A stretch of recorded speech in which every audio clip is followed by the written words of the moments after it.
Whether you love or hate Lionel Messi at Inter Miami, it's important to understand that this is actually more Messi the businessman and less Messi the player. Messi and his family have always been interested in living and growing his empire in the US. And with MLS's reported offerings alongside Apple and Adidas, already set partners of the World Cup champion, then Messi in South Beach makes more sense than you think.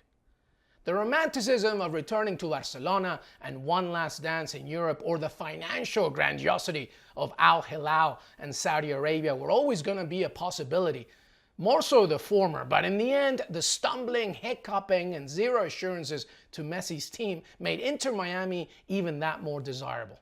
Look, culturally speaking, this works for Messi, Antonella, and their children. His life as a South American and Spanish speaker in the capital of Latin America is always going to be enticing.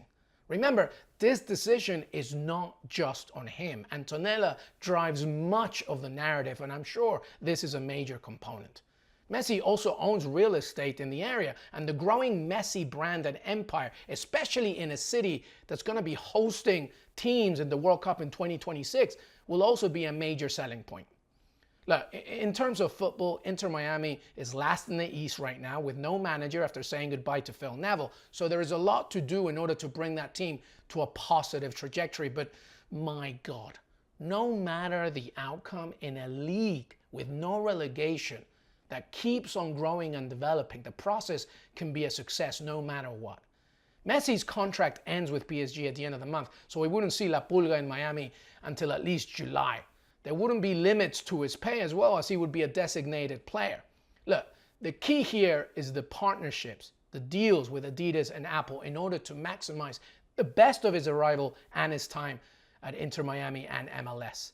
It's amazing to think that the man who was responsible for changing the face of MLS in 2007, David Beckham, is now partly responsible once again for changing it with the arrival of Lionel Messi. This time, however, with talent all over and the impact of young Latin American players and up-and-comers and a growing developing market, it's nothing but a win, whichever way you look at it. For Miami, the growth of the sport in America, MLS, and beyond.